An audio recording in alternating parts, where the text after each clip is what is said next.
부형들아, 바울이 이 층계 위에 서서 안토니아 요새 바로 앞에 있는 성전 옆에 있는 그 요새 계단 맨 위에 서서 하는 말입니다. 부형들아, 아버지와 형님들, 부형들아라고 하는 말은 아버지와 형님들이라고 하는 말인데, 사도행전 앞쪽에 우리 스데반 이 동족들에게 말할 때도 첫 말이 부형들아 이렇게 말하면서 시작하는 것을 보게 됩니다. 하나님의 종교를 하나님을 섬기는 그런 사람들한테 하는 호칭이 아버지와 형이라고 이렇게 지금 표현을 하고 있습니다. 이 표현은 동족들에게 할 수 있는 아주 가장 존중하는 그런 표현입니다. 뭐 국민 여러분 이런 정도가 아니라 이 아버지와 형이라고 모든 그 자기 민족을, 자기 동족을 그렇게 부를 수 있는 민족이 몇이나 되겠습니까? 이 지상에서 자기 동족을 아버지와 형으로 부를 수 있는 그런 나라는 사실 복된 거죠. 사실은 그렇게 부를 수 있다라고 하는 것 자체가, 이 호칭이 얼마나 따뜻하고 얼마나 정감이 어리고 그리고 얼마나 신뢰하고 또 얼마나 기대하고, 이 호칭 속에 바울의 모든 게 다 담겨 있습니다. 우리는 동족들한테 늘 배반당하면서 아프면 어떻게 동족들에 대해서 이런 표현을 쓸 수가 있겠습니까? 저는 우리 백성이, 우리나라 사람들이 그런 따스함이 있었으면 좋겠어요. 막 이렇게 갈라치고 이렇게 때리고 눕히고 정죄하고 판단하고 분열하고 갈등하고 동과 서로 나뉘고 남과 여로 나뉘고 학력으로 나뉘고 부로 나뉘고 지역으로 나뉘고 온통 이렇게 요만큼만 작은 나라인데, 열방은 물통에 먼지 하나밖에 안 되는데 그 속에서 이렇게 막 갈라져 있으면 되겠습니까? 부형들아라고 하는 이 말을 이렇게 들으면서 가슴이 좀 저려왔습니다. 이 민족을 하나 되게 할 수 있는, 진정으로 하나 되게 하는 그런 분은 하나님이신데 하나님 바깥에서 아무리 경제로 하나 되고 국방으로 하나 되고 사상으로 하나 되고 이념으로 하나 되고 할 수는 없다는 겁니다. 우리나라의 역사가 고스란히 이렇게 보여주고 있는 거죠. 그래서 부형들아, 내가 지금 여러분 앞에서 변명하는 말을 들으라. 이 변명이라고 하는 말은 사실은 비굴한 거죠. 동족들한테 내가 변명을 하겠다. 만약 이게 진짜로 밑에 여기서부터 쭉 21절까지 아주 긴 변명인데 이게 진짜로 변명이냐 이거죠. 변명이라고 하면 그 아시아에서 온 유대인들이 이 바울을 고발했던 무리를 충동했던 세 가지, 이 사람이 각처에서 우리 백성을 비방했다. 이곳을 비방하고 또 율법을 비방하고 그리고 우리 백성을 비방했다.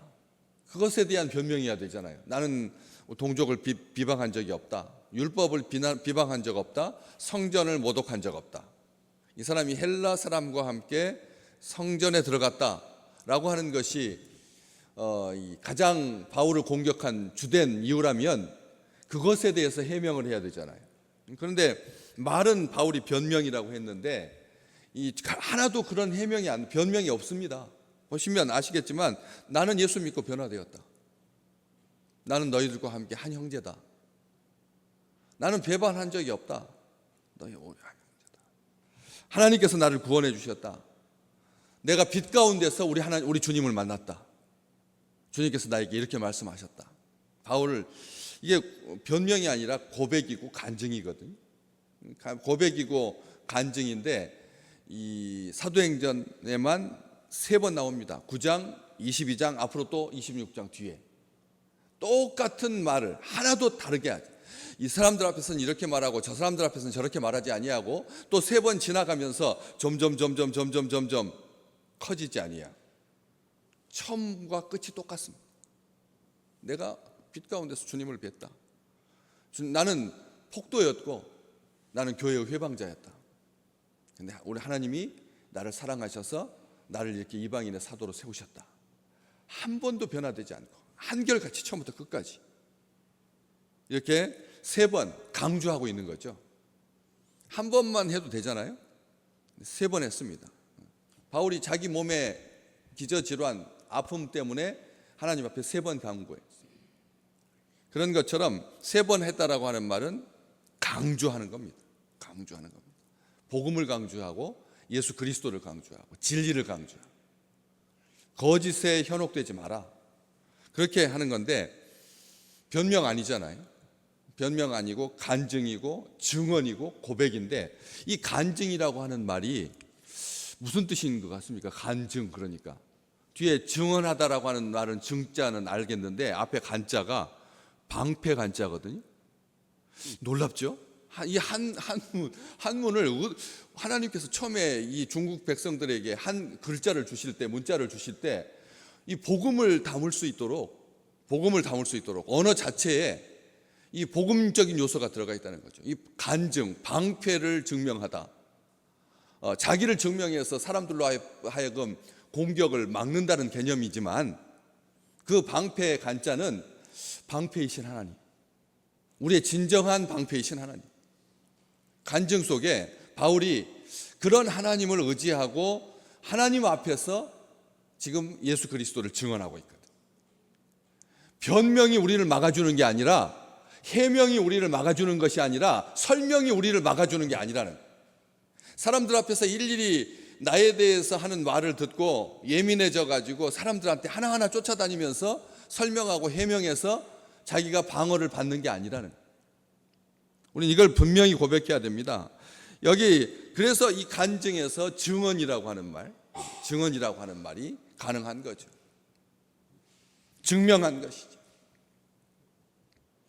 나는 증명합니다. 그들이 그 히브리 말로 말함을 듣고 더욱 조용해졌습니다. 더 조용했어요. 하나님께서 들을 수 있도록 조용하게 하신 겁니다. 모두가 다 들을 수 있도록 수천 명의 사람들 앞에서 바울이 큰 목소리로 증언을 하고 있는 것을 보게 됩니다. 나는 유대인이다. 길리기아 다소에서 났고 그 성에서 자랐다. 그리고 그 당시 가장 존경받는 스승이었던 가말리엘의 문화에서 예루살렘으로 유학 와가지고 어머니가 이 아들을 유학 보냈어요. 다시 본토로, 본국으로 해서 가장 위대한 스승 밑에서 바리새인 중에 바리새인이었고 힐렐파의 대표 학자였던 그 모든 랍비들의 스승인 가말리엘에게서 배웠다. 그리고 우리 조상들의 율법에 엄한 교훈을 받았다. 그 선생님으로부터 우리 조상들의 율법의 엄한 교육이라고 하는 말은 그냥 회초리 들고 그냥 따끔하게 한 것이 아닙니다. 엄하다라고 하는 이 표현은 정직한, 정교한, 그리고 온전한, 완전한 말씀대로 훈련받았다는 거예요. 거기에다가 뭐 스승의 경험을, 노하우를 전수받은 것이 아니라 하나님의 말씀을 말씀되게, 이게 종교개혁의 모토잖아요. 오직 성경으로, 오직 하나님의 말씀으로 우리를 세우시는, 우리를 사랑하시는, 우리를 원수의 공격으로부터 지켜주시는, 우리로 하여금 승리하게 하시는 그 하나님에 대해서만, 하나님에 대해서 이 조상들의 율법의 엄한 교훈을, 방향이 정확하다는 거죠. 정확하게 말씀으로 설명을 하고 있는 것입니다. 하나님의 그 엄한 교훈을 받아서 오늘 너희 모든 사람처럼 하나님께 대하여 열심히 있는 자라 하면서 4절 말씀, 내가 이 돌을 박해하여 사람을 죽이기까지 하고 남녀를 결박하여 옥에 넘겼노니, 내가 얼마나 열심히 있었는지, 핍박을 피해서 외국으로 흩어진 성도들까지 잡아내려고 위협과 살기가 등등하여서 그것이 하나님께서 기뻐하시는 줄 알았다. 나는 그게 하나님의 기쁨인 줄 알았다. 하나님을 어떻게 기쁘게 할 것인가를 생각했다. 엄한 율법 교육을 받으면 하나님이 무엇을 좋아하시는지에 대해서 사람이 변화된다는 거예요. 이게 참 중요한 겁니다. 하나님의 말씀은 세대를 일으키실 때 자기가 이 땅에서 잘 되고 성공하고 이것을 향해서 나가게 하는 것이 아니라 하나님이 어떤 분이고, 그리고 그 하나님이 무엇을 좋아하시는지, 하나님께서 왜 우리를 지으셨는지, 왜 우리 민족을 선택하셨는지, 왜 이 땅에서 우리 민족을 끝까지 하나님께서 붙들고 계시는지, 그렇게 다음 세대가 일어나야 할 이유는 한 가지입니다. 다른 세대가 되지 아니하고 우리와 똑같이 하나님의 기쁨이 무엇인지, 하나님의 영광을 위하여 살아가게 하신다는 거죠. 말씀을 엄하게 받아야, 말씀을 말씀대로, 오직 성경으로, 그 토대가 아니면, 그 토대 위에 이제 우리 다음 세대가 좋아하는 그런 구미에 맞는 이런 거 저런 거 이렇게 위에 있지만 본질은 하나라는 거예요. 본질은 하나님께서 무엇을 기뻐하시는, 나는 그게 진짜로 하나님이 기뻐하시는 줄 알았다는 거예요. 하나님을 떠난, 하나님을 배반한 교회에 대해서, 기독교에 대해서 바울이 처음에 가졌던 오해인 거죠. 교회는 우리 유대인하고 다르다. 우리가 율법을 지켜야 되는, 할례를 행해야 되는 그런 우리하고는 다르게 정말 이단이다 해서 그런 확신을 가지고 그만큼 하나님에 대한 사랑을 가지고 열정을 다해서 전심전력하고 그렇게 달려갔다는 것이죠.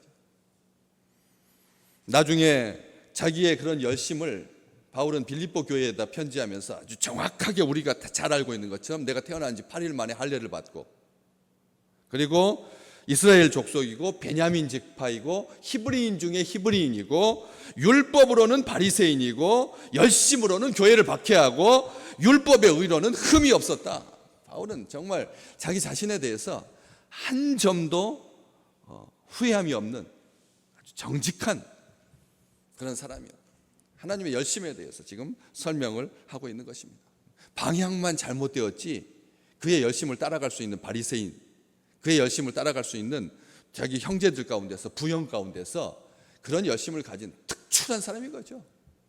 그러니까 스데반의 그 죽음의 현장 앞에서 그 앞에다가 옷을 맡겨둘 만큼 동족들에게 있어서도 탁월한 그런 사도였는데, 바울은 로마의 공권력에 기대어서 빌붙어서 그 뒤에 숨어서 거친 언어로, 그렇잖아, 이제 안전한 거죠. 뭐 아무리 동족들이 바울을 죽이려고 하나 이미 군대의 보호를 받고 있으니까, 영내 바로 가까이 층계 계단에 서 있으니까 여차하면 그냥 들어가면 되니까 동족들을 향해서 그냥 언어 폭력, 보복. 요즘 정말 말 잘하는 사람들 얼마나 많은지 모릅니다. 말로 그냥 이쪽도 잘하고요, 저쪽도 잘하더라고요. 요즘 뭐 청문회 이렇게 보시면 야, 참 기가 막히게 어떻게 그 빈틈 하나 없이 요리조리 아주 정교하게 그런 것들을 봅니다. 그 속에서 그런 보복하고 책임자 문책하고 정죄하고 고소 고발해가지고 손해배상 이런 끌어내고, 어제 말했던 것처럼 폭행당했을 때 제일 먼저 하는 일은 형사소송부터, 신고부터 먼저 하고 증거 확보하고, 그 다음에 민사소송은 나중에 알아서 상황 봐가면서 하고, 얼마나 이게 지혜로운, 이게 세상 사람들이 걸어가는 길인데, 그런 것은, 과격한 것은, 분노케 하는 것은 결국은 악순환만 반복할 뿐이라는 거예요. 거칠어서 되는 것은 하나도 없습니다. 뾰족해서 될 일은 아무것도 없습니다. 이 세상도 마찬가지고 교회 안에서도 마찬가지고 뾰족해서는 안 됩니다. 하나님은 말씀하십니다. 베드로 사도는 나중에 그렇게 말했거든요. 베드로전서 3장 15절에 사람들이 너희를 임금들과 이방의 사람들한테 손에 넘길 때 그렇게 두려워하지 마라. 왜냐하면 너희 속에 있는 소망에 관한 그 이유를 묻는 자들, 그 적대적인 세력이잖아요. 그런데 베드로는 그렇게 말합니다. 세상이 우리를 잡아먹으려고, 죽이려고 하는 게 아니다. 너희 속에 도대체 있는 그 소망의 이유가 뭐냐, 이것을 알고 싶은 거지요. 우리가 이 세상에 오늘 또 많은 사람을 대합니다. 우리를 잘 알아요. 세상은 너무나 잘 알고 있는 거죠. 그들 앞에 우리가 섰을 때 어떤 생각을 가지고 서야 되느냐? 적대감입니까? 멸망해야 될 자들입니까? 아니라는 거죠. 우리 속에 있는 소망에 관한 이유를 묻는 자들이라고. 아멘. 사람을 대하실 때 우리 속에 있는 소망의 이유를 묻고 싶어 한다는 거예요. 일단 문신 새기고 막 머리는 깍두기 하고 막 해가지고 등치는 막 산만해서 요즘 막 그식 해가지고 그냥 막 등치가 이제 서구하고 사람하고 우리하고 전혀 이제 차이가 안 나는 거죠. 그런 속에서 우리가 위축되는 것이 아니라 그 소망의 이유를 묻는, 우리 속에 있는 소망의 이유를 묻는 자들에게 대답할 것을 항상 예비해라. 항상 예비하되 온유하고 두려움으로 해라. 온유하고 두려움으로 하라. 그렇게 하고 말씀하셨죠. 사도가 그렇게 말했습니다. 우리 주님 말씀하셨습니다. 무엇을 말할까? 염려하지 마라. 말하는 이는 너희가 아니라 너희 속에서 말씀하시는 자니라. 우리가 어떻게 주님을 변호하고, 우리가 어떻게 주님을 증언하고, 우리가 어떻게 변증하고, 어떻게 변명합니까? 못합니다. 하나님께서 우리를 쓰셔서 하나님께서 말씀하시는 거죠. 우리는 이 한 가지를 기억해야 됩니다. 짧지만 사람들한테 단호하십시오. 내가 나의 나된 것은 하나님의 은혜입니다. 나의 나된 것은 하나님의 은혜입니다. 그걸로 족합니다. 우리 주님께서 말씀하셨는데요. 마태복음 10장에서 너희 무엇을 말할까 염려하지 마라. 말하는 일은 너희 속에 말씀하시는 자 곧 너희의 아버지 성령이시니라. 아멘. 성령께서 교통케 하시는 분이신데요.